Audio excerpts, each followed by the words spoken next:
Is this working? Am I showing up? Can you hear me? Do do do do do do do. Am I going to come up? I am. Yay. Okay. Right. I shall tweet when I'm doing this.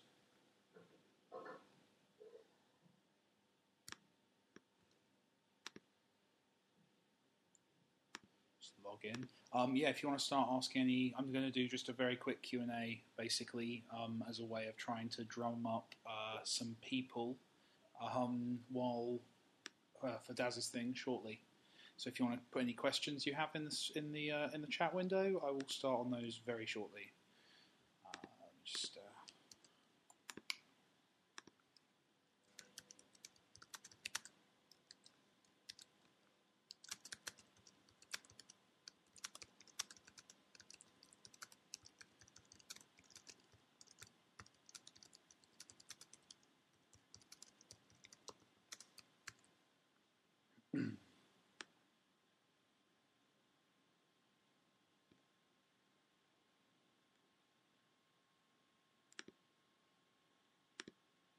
right.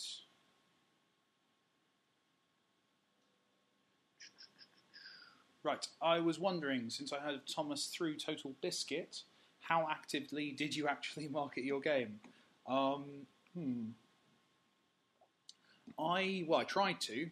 The problem I had with Thomas was that obviously it's a game about rectangles, which which means it's not the easiest thing to kind of sell people on or convince people to actually kind of check out. It was doing all right. It came out initially direct sales and was selling not too bad, but then released on Steam in November, which was doing very well, but not as well as I'd hoped, if I'm honest. But then, Total Biscuit kind of blew it up. He totally biscuited it, as I now refer to it to people. Same with Nerdcubed, actually. Dan did a video which also had a big effect. Various people started tweeting about it. PewDiePie started kind of tweeting. He didn't do a video until much later, but he started talking about it, which is great. And yeah, it all kind of took off from there. So the answer to your question is I tried, but no one cared, right? Because it was a rectangle game. It took a little bit of time for it to kind of find its audience. I'm hoping volume will kind of reach people a little bit quicker. But we'll see. Cool. Another question. Do you have anyone who really inspired me while I was making TWA? Other indies, obviously. Super Meat Boy, I love. I wasn't looking to make a game like Super Meat Boy because obviously that's much more kind of difficult and fast-paced, and that wasn't the kind of game I wanted to make. But I admired kind of the way they'd made the game and the way they got it out there. World of Goo was one that was seriously inspiring to me, mainly because they came from a similar background to me. They were working, on other people's games, basically, in a more traditional dev studio, and it just seemed really cool to me that was something that maybe I could do, so that really appealed. Then when I was making it, lots of pretentious art references and things that I liked, but to be honest, just kind of cracking on with it. But I remain, I don't know why I've got this light. Which way do I want to shift this? If I do it this way, I'm trying to get rid of that horrible flare that's...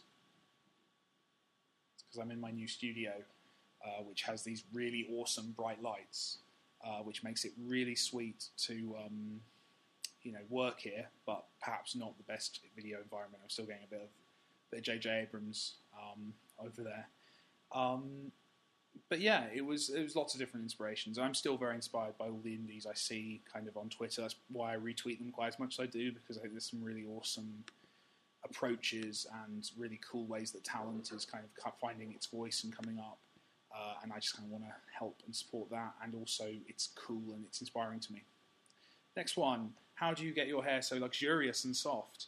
I don't know. My hair's always been very, very thick. It's horrible, actually. I hate it. I've always wanted straight hair. I have at the moment, I've got it like styled and stuff, which is nice. But yeah, it's a bit bouffant. It's always been bouffant, though. It's just the way I was born. Really long one. Let me read this. You said that you learned programming while making Thomas Was Alone. Did you have to follow a bunch of programming tutorials? You're a cool inspiration, blah, blah, blah, blah. Lots of nice stuff. Trying to learn myself. To be honest, Thomas Was Alone was like specifically chosen because it was pretty straightforward. It was something I knew I could kind of make. I knew it was realistic. That it would be possible to get it done. And it kind of all came together. But to answer your question specifically, what I did was I basically watched the Unity tutorial just to like work out how to make something move. And then it became a case of actually specifically just kind of Googling things as they came up, as they became things I wanted to do. So it was less about following tutorials and more just about finding the questions I needed to ask. So if I wanted to make gravity in the game, I looked at a tutorial on how gravity works in Unity and the pros and cons and how to shift it to what you want. So I just kind of did that kind of thing basically over and over. Not following massive tutorials through, but finding out what the solutions were to specific problems, basically. And that kind of worked for me. It's a little bit disingenuous to say that I learned coding on Thomas. I'd worked in ActionScript before, and I'd worked on different games as a designer. So I had kind of a good understanding of how games work functionally. But yeah, it was a good opportunity to kind of work out the ropes and put together a full game on my own, which was the big thing. I apologise, by the way, my dishwasher is making horrible noises. I don't know if that's being picked up by the microphones. It sounds like I'm very ill, basically. Awesome. Let's see.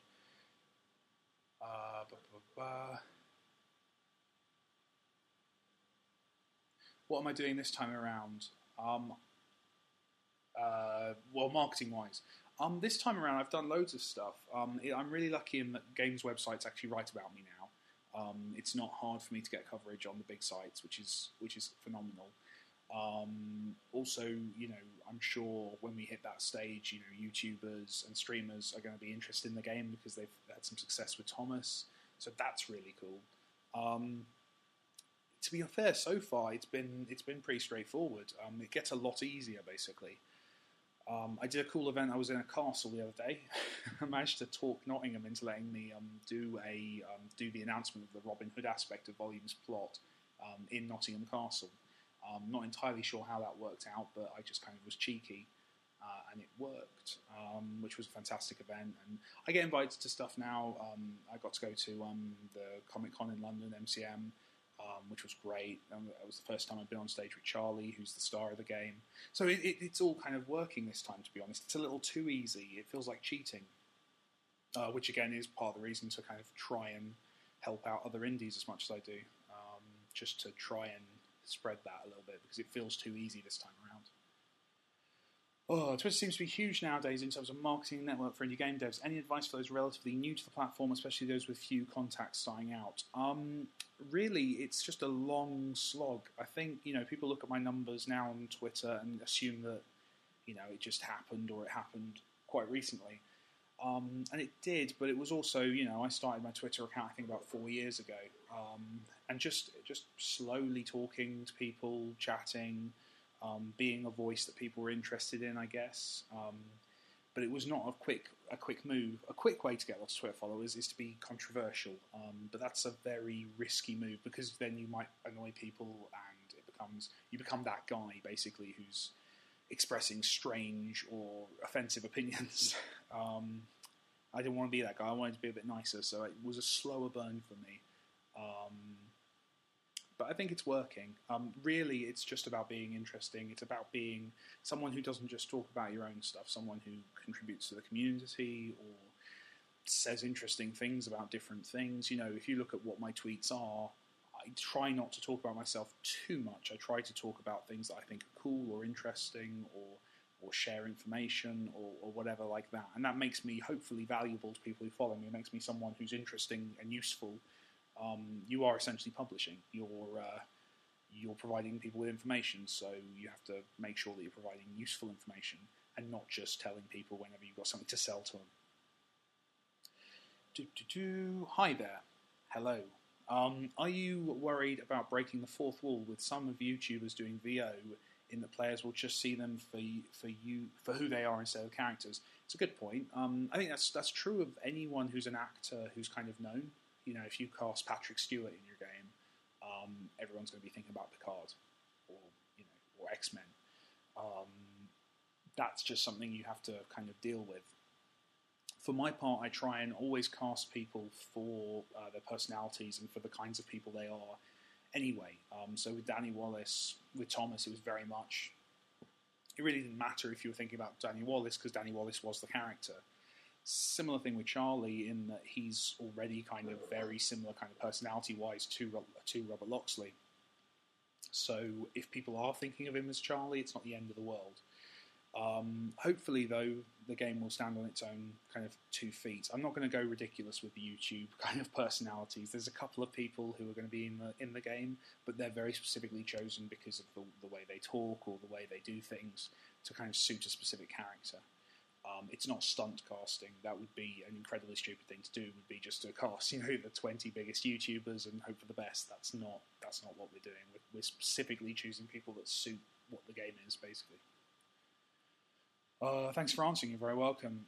Do you think Game Maker Studio is a good choice if I want to start learning how to make simple games? Also, what was the first programming language you learnt?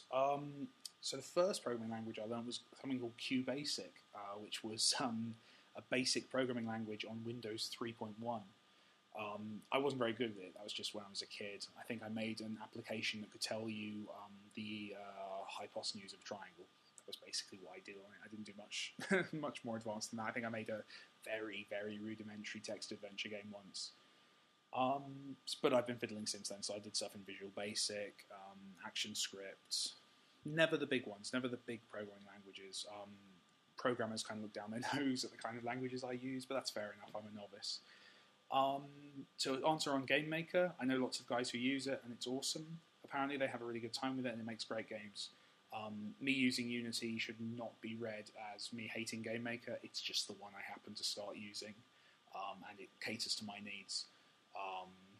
So yeah, as far as I know, it's a great engine. And to be honest, it sort of doesn't matter. Just start making stuff. There are great games made in Game Maker, things like Hotline Miami, Gunpoint, Stealth Bastards. There's lots of games that are made in those tools, which are really cool. Yeah, just start making games, basically. The software sort of doesn't matter. Marketing 101, borrow a castle. Yes. If you can get away with it, it's a very, very cool way to do an event.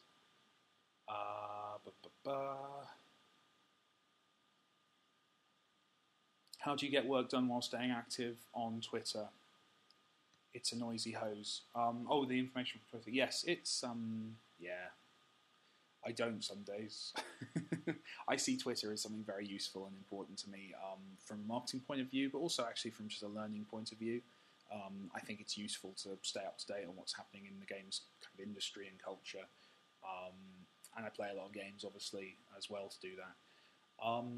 I work ridiculous hours. It's 7:30 on a Sunday. And while this isn't work per se, this is me, talking about work. So I don't take weekends off basically. But it's cool and it's what I love, so it's all good. Please leave the video in stream in Twitch highlights. Yes, it might be lagging because of my my internet connection. It's not great, so if that's the case, I apologise. But yeah, I'll put it in the Twitch highlights as well. Probably put it on YouTube even. Speaking of Twitter, how many characters you type in a day go into code and how many into tweets? You seem to like tweeting a lot, to say it very carefully. Yes, I do like tweeting, but I code more than I tweet. Otherwise the games would take thousands of years to make. I'm in the process of getting feedback on my game. Most feedback at the moment is from friends with little experience with indie games. I can't help feeling like feedback from actual developers would be very valuable. In your experience, is feedback from developers very necessary? If so, how would one go about getting it without knowing any devs personally? So I do think getting feedback from devs is useful. I think getting feedback from anyone who plays games, basically your audience. So obviously devs, often we play games, so we're into that. But actually just getting feedback from anyone who knows stuff about the kind of thing you're making, devs are also useful. The problem is, yes, if you don't know any devs, it can be quite hard. I get a lot of requests to do stuff like that, and honestly, there's just not enough time. To properly play a game and give feedback on it is hours of work, which for a mate, yeah, sure, but for someone on the internet, it's something often I don't have time to do. So maybe the best advice is to get to know other devs. So depending on where you live, there's various kind of indie events and meetups, or you can internet get to know them, on forums, on Twitter, on Facebook, various places. That's probably the best way to find devs who will then be able to kind of help you out.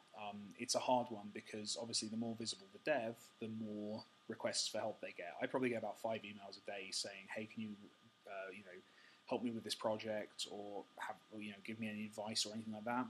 And once you start scaling it to that degree, it's kind of challenging. I can't imagine what it's like for the much, much bigger guys. I've been very lucky to stay at just the right level, I think. But yeah, just I guess make friends with people, build up a community, and also your chances are you've got friends who play indie games. They probably have valuable opinions as well. I'd be prepared for them to say they don't like it, which is very useful. How awesome is Volume? It's all right. It's not awesome yet. It's good. It'll get awesome though. I'm working on it. I have very high quality thresholds, so we'll get there, but it'll take a little while.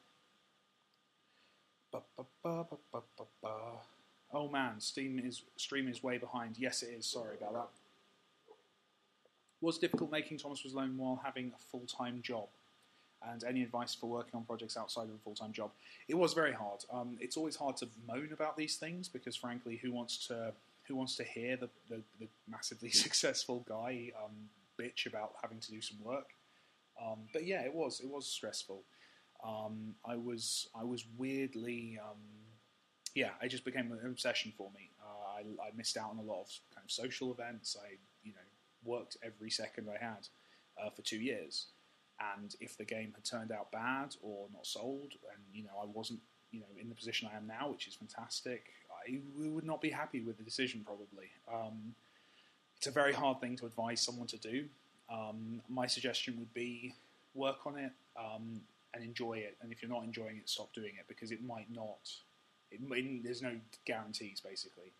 Make sure you enjoy the process. If it takes you a little bit longer, but you're enjoying it, then that's fine. Awesome. I know you're a big fan of Let's Plays. Are you a fan of the Achievement Hunter Rooster Teeth Let's Plays? I've not seen the Achievement Hunter ones. I've watched Rooster Teeth. I've watched Rooster Teeth since like Red vs. Blue, back when you had to like download their videos for like 20 minutes to see like a 3-minute clip. So I've always been a fan of Rooster Teeth. I don't think Rooster Teeth have done a video of Thomas though. It's appalling. But no, I've not seen Achievement Hunter. That's one I need to check out maybe. 2013 Game of the Year. Volume, not yet, and it won't be out in 2013. So that goes. What's the best way to avoid scale creep? I've always found I wind up quickly and with too many ideas, even in something simple that just overwhelms me. It's a hard one. Personally, for me, I kind of split off development into separate sections. So I say, for example, the first 6 months, I'm going to be an idiot. I'm going to make whatever I want, and hopefully it'll be fun. And I'm not sure what the game is yet, so I'm going to experiment. And that's the stage I've been at with Volume. I've kind of thrown everything in, played with it. I've kind of hit that point now where I know what's fun about Volume. At this point, and the job that I'm basically putting off by doing this stream, is I will schedule up basically the next 6 months, 7 months, 8 months, to actually kind of finalise the game and develop the game properly. During that time, any feature I want to add, I have to really be able to justify it to myself. Otherwise, it doesn't go in. I think you have to have periods where you're free and you let stuff happen, but then at certain points you just say, no, this is the game I'm making. You make that, and then if it needs other stuff, then you have to kind of debate with yourself. Is this worth the extra 2 weeks? Is this worth the month? Whatever. Is this actually something that's worth the time to get it in? And it's always a trade-off. No game ever ships with everything you want in it. Being indie, do you make a strict schedule for the development of your games, or do you just work as much as you feel on any given day, and it's just ready when it's ready? For me, I find that I peak and trough. So there's some days where I just won't get anything of value done, just because I'm not interested that day, or I'm not in the right headspace. And then there's a period where I'll go a week and barely sleep. So it kind of it balances out for me. I love what I do, so I tend to find that in times when I'm tired, I can rest, because I know that times where I'm on form, I'm going to work ridiculous hours. I try and standardise that, so I'll try and force myself to get something done, even if it's just a boring, monotonous task rather than something exciting. But yeah, I tend to be quite fluid because I can be. That said, I want Volume to come out next year, so I need to make sure that the game gets made. So it's always that balancing act, but it's so far so good, Oh, what was my game of the year, 2013?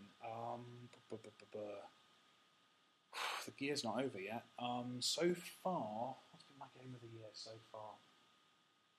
I might actually have to be pretentious indie and say Gone Home, because I thought that was absolutely fantastic. Failing that, I really love Killzone Mercenaries, to an extent that I'm quite boring now. They have a massive mural in the Sony offices in London, and every time I walk past it, I just go, oh my god, I love that game, to everyone I'm with, and it's always massively embarrassing geeking out in front of the people who made the game. But I really like Killzone Mercenaries, and it just didn't seem to get quite as much audience as I would have thought. So that's two diverse kind of games there.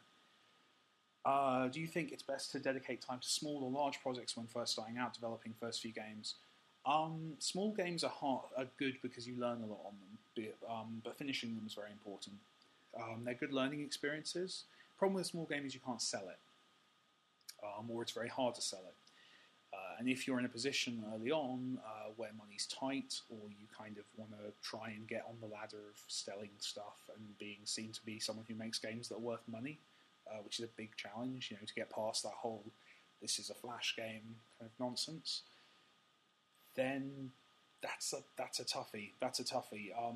I would say start with medium games, kind of middle ground stuff that can be done reasonably well, reasonably quickly. £2 games, £5 games. I think Castles in the Sky is a lovely example by Dan Pearce. Is a great example of a game that is at just the right size that he could charge a fee for it, and it kind of makes sense. So that kind of scale, I'd say. What was your first and completely initial idea for Volume, or whatever it may have been called then? What actually sparked the idea of a kind of modern Robin Hood, politically minded game? It wasn't Robin Hood at first. That's kind of the most interesting thing. It was a kind of stealth game I'd been designing in my head for ages. I knew I just had this image of a dude, like a skinny, nerdy dude in a big kind of room using holographic projector stuff to simulate crimes. I didn't know what the justification was for it at that point. I hadn't worked out the story. But I knew that was kind of a character I wanted to see on screen, and it was a story I wanted to tell kind of physically from a gameplay point of view. And then just started thinking, okay, so he's a thief, I guess. Started researching thieves, thieves that people liked specifically. And obviously Robin Hood's name comes up very quickly when you do that stuff. And just at a very early point, it just was like, oh my god, I could just adapt Robin Hood, and that would be interesting. And the act of doing that is kind of a commentary in itself. So yeah, it made weird sense. But yeah, initially there was no Robin Hood, and that got added as it went on. The sound is a little bit low. Okay, there's a speaker control on your computer. No, I'm sorry, I'm being mean. As you're the first person to say it, I'm probably going to leave it as is. But yeah, if you could turn up your speaker a little bit, that'd be awesome. After the announcement of a game, what are some things to keep gaining exposure? News websites surely aren't interested in small updates. Should one work on making news, or just hope that it will slowly gain interest as time goes on? I think trying to map out events, essentially, that you can turn into news stories is a really useful process, because you can use that then. I don't think you should make news for the sake of making news, but I think if there is news, you can work out how to distribute that so that you get the most out of it. So in my case, for example, I knew I was going to announce that I was leaving my old job to make a game. So that was a news story back in February. I then wanted to announce the game itself, which was again a separate news story a few months ago. And then a couple of weeks ago, announced the big story stuff, the Robin Hood aspect of the narrative. That was again separated off from the first announcement, so it was another event. I then combined that actually with the actors, but I've not announced all the actors yet, so that will be a separate event. So it's about kind of splitting up the news into bite-sized chunks, There's bits of things that I know now that I'm not talking about because I want to make sure that that's worthy of a news story later on. That said, I'm at a point now where kind of the game is known by most people who would be interested in knowing about it at this early stage. So I'm kind of focusing on making the game, and we'll worry about trying to get more press and more exposure kind of nearer the time. I think we're getting there. Okay. Was Thomas the first game you made mostly alone, or in other words, did you ever work on something and down the line found it just wasn't fun and had to abandon the project? Yeah, so I worked. As the question kind of implies, I worked for other people for about 6 years before leaving traditional game development. Yeah, Thomas was the first game I did on my own that was that long. I'd made a lot of Flash prototypes, some of which were in public, some were just never got out there. All of different mechanics and ideas, and Thomas Was Alone was basically the first of those little Flash games that people seemed to like, so it became the one that I developed through. It's that simple, really. That was a way of doing it that seemed to kind of suit me and the way I make games. But yeah, I don't know what I'd have done if Thomas Was Alone. If about halfway through Thomas Was Alone's development, I'd thought, oh god, this isn't good. I don't know what I'd have done. Volume so far definitely is working. But there will be a point at some point. There's a reason that I kept the press away from Volume for the first few months while I made sure that I was making something good. At some point, I'm going to have to release all that kind of early footage of the game and kind of talk about that process of making sure the game was fun before we started telling people about it. The idea was to have a buffer just in case Volume had turned out to be, a shit game. Cool. Regarding stealth AI in gameplay, do you view it as an application of action game AI, how the obstacles react to player action dynamically, or another implementation of puzzle mechanic? Rote reactions to select actions. If player does one thing, this is how they react. I think with the kind of stealth game that I like, it falls closer to the second one. The reason being that predictability is vital, in my opinion. A stealth game where the enemy AI reacts in numerous interesting ways, that to me is a different game than the one I'm making. My game is much more predictable. The complexity and the unpredictability comes because you can't predict all the systems, because so many things are overlapping. But if you're paying attention to one specific system, I always want it to make sense. I always want the reaction of the world to kind of logically feel, fair, basically. Fair in so much as, it does what you're expecting. That's important to me in a stealth game. I don't like stealth games where an enemy reacts in a way that's weird or surprising. To me, an enemy should act the way you expect, unless you've missed something. If you're not paying attention, you're immediately kind of kicked for that. That's the balance I like. So that's what Volume will be, is that kind of school of AI design in stealth games, which seems to work. Already ideas for the next thing. As you said, the idea for Volume was present for quite a long time. Yep, I have 5 games in my brain. Thomas Was Alone was the first one, Volume was the second one, and there's 3 more games. And they're there. They're in my head, and I mull over them in the boring bits of Volume development, which seems to work for me. Yeah, so they're there. I'm not going to tell you what they are, though, in case they change. But yeah, there's definitely 3 more games specifically that I need to kind of get done before I'm happy. Yeah, hopefully Volume will sell well enough that I have the resources to make 3 more games. We'll see. When can we pre-order Games 3 to 5? I don't do pre-orders. I don't like pre-orders. You can pay me once it's done. That seems fairer to me. Or do you have a little booklet where you write down cool ideas that don't fit your current project? I'm not that organised. They tend to just kind of mull over in my brain until the time comes around for them where it feels like they make sense. I am just going to check my Twitter, see, because it's been beeping at me. People, okay.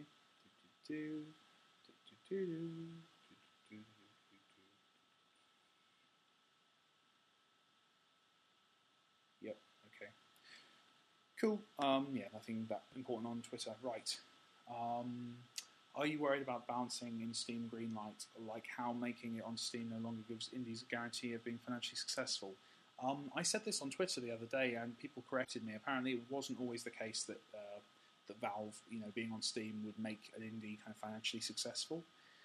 Fair enough. I was only speaking from my own experience, and I stand corrected on that. What has happened, though, is with Greenlight kind of letting so many games onto the platform, which is an awesome thing for each of those individual games, it does, in theory, mean that anyone going onto those platforms is seeing more games, and that will mean that each game will probably sell less. I think it's probably a great equaliser in the sense that if everyone's on Steam, we can all sell through Steam, and no one can ever tell us, "I'll buy your game once it's on Steam," which is any indie developer is already sick of that phrase. However, I do think that Greenlight creates, I think it reinforces the old balance, which is basically, if I've got better marketing than you, I'll sell better. Because if we're both on Steam and everyone else is on Steam, I'm competing with you. I'm competing with everyone. And that's a worry for me, is that whereas with Thomas Was Alone, for example, that was a weird little niche game, but it was the only indie game that came out for a week. So... if you were into indie games, if you're into indie platforms, maybe you gave Thomas Was Alone a chance. You gave it a try, whereas now there's so much stuff, it's kind of competing. I'm probably fine because, my game's known enough that I can get good marketing behind things and I can build up press support for the game. I worry about me of the past, basically. I worry about the guy who's got his first weird little game about rectangles or whatever. That's going to be a harder sell. But it just makes marketing more important, and people just need to get on with it. Okay. Was Thomas Was Alone before Greenlight? I can't recall. It wasn't It was actually the Valve actually agreed to put Thomas on Steam at the Greenlight announcement event. So they ran an event kind of simultaneously around the world where they invited every indie game developer. And if you were an indie game developer, you could invite other indie game developer mates across. And I snuck into it, basically. And I actually find myself in there with all these amazing indie devs who were making all these awesome, massively successful games. And I basically just ran up to a Valve representative and said, "Can I be on your platform? This Greenlight thing sounds like it might be hard. Can I just get on there now?" And got on, which is awesome. So I was just before Greenlight. And I was very lucky to be... to get on there. It was months of trying beforehand to just get them to reply to an email. So I think Greenlight's better in that regard. But yeah, I think it causes, there are other issues basically. No system's perfect. How did you come up with the look of the main character and the style in general? Is that a question about volume or Thomas? If it's Thomas, they're rectangles. And I don't know why I made Thomas red. I'm not sure. I honestly can't remember. I'm assuming you're talking about volume. Just going to check my Twitter. No, people just retweeting. Yes, volume. Okay, so volume, I didn't come up with everything in volume. That was, I worked with an amazing concept artist called Daz Watford, who's my best mate. I don't know if he's watching this, actually. It'd be a bit weird if he was. But he's very talented. He's actually... I'm going to start promoting it very shortly, but he's doing another stream straight after mine, which is kind of a colour theory lecture, essentially. It's what he used to teach me how colour works in games, and he's just kind of doing it for free on Twitch, which is amazing. But in terms of how we did it for this game, it was really just me and him sat down. At this point, we decided we wanted to talk about... we decided we wanted to talk about Robin Hood. We decided we wanted to do something kind of set in the near future, but we knew we wanted to kind of have those beats of medievalness, essentially, for lack of a better word. We realised that the diamond was a shape that we kind of thought kind of represented that period in history quite nicely. It has it's a weird thing, just taking a square, turning it 45 degrees, gives it a certain kind of I don't know what, a kind of medieval slant, which is very odd. You see it a lot in medieval architecture. So with those kind of thoughts in mind, we went and we designed everything, and obviously he did a lot of the kind of the art specifically. So I'm just trying to think. So for example, the Loxley character, loads of little details there. The hair was something that was really something that appealed to me in kind of Game of Thrones, that they have these awesome characters who look medieval but are also kind of modern in their style. So that kind of big floppy hair made sense. And also, it's a lot of YouTubers have hair like that. The character has a quiver on their back, which is in our logic a battery pack, but has the shape of a quiver to kind of get back to that Archer thing about Robin Hood. His shirt has a cross on the front, again a medieval, just a piece of iconography of the medieval period. He's wearing boots. The enemies, for example, are kind of stylized armor. They're shooting crossbows rather than guns, which no one ever notices. So we just kind of pulled that idea of what does medieval technology look like if you bring it into a kind of a tech future kind of context. And it seems to have worked.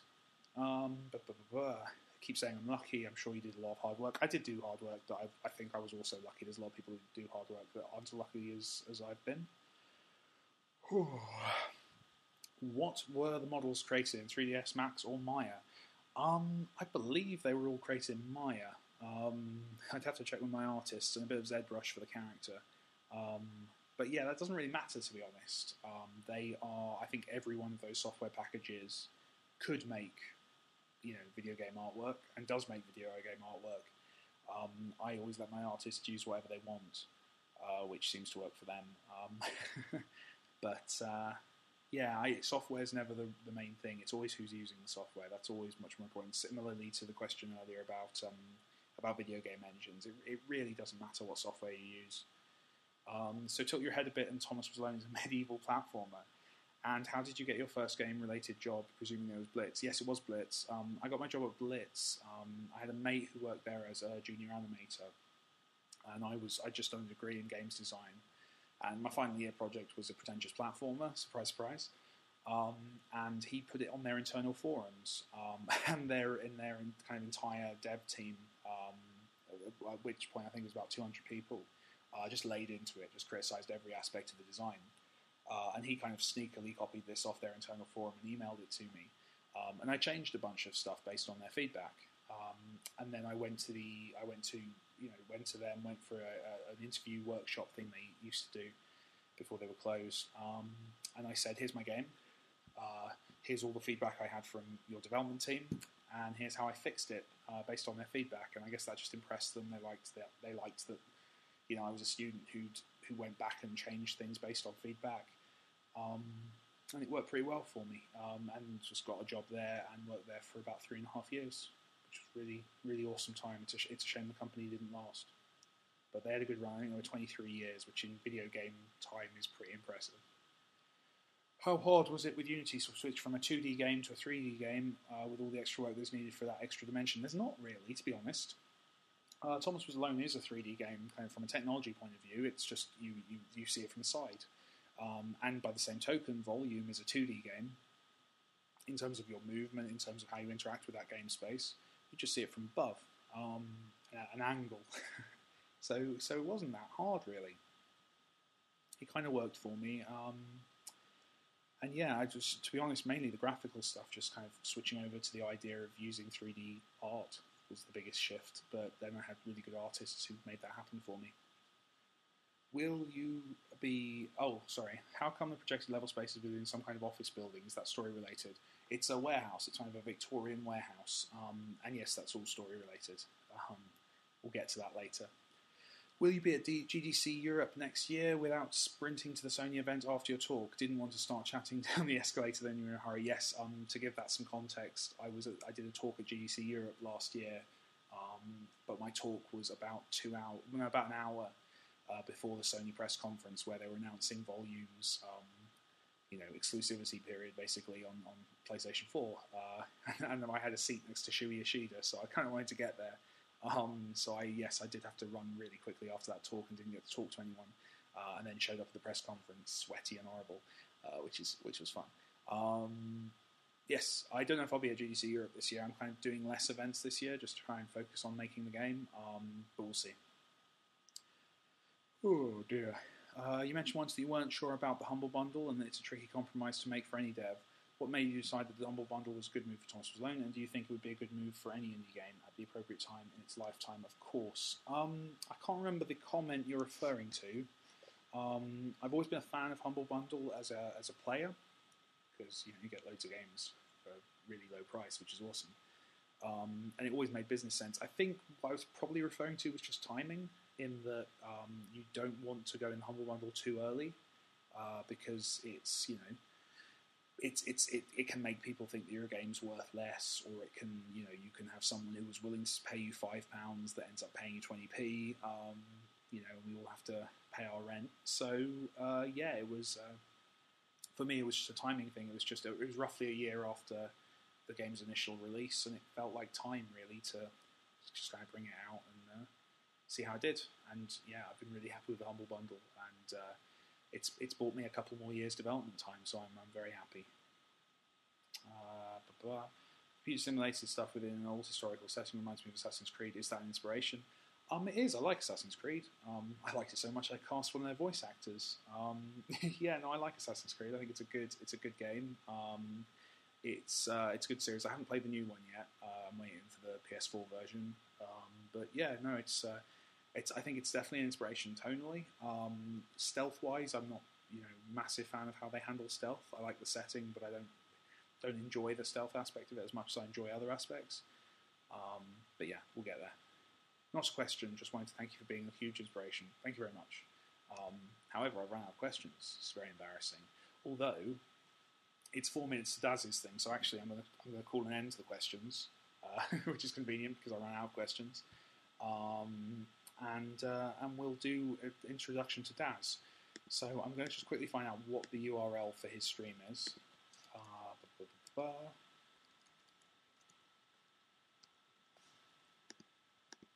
Should probably have done this beforehand. What I'll do is I'll post up the URL, and I'll get you all onto the stream for Daz, because it's going to be really interesting. If you make games, if you're someone who has any kind of role in choosing what colour a thing is in a game, you need to have some knowledge of that.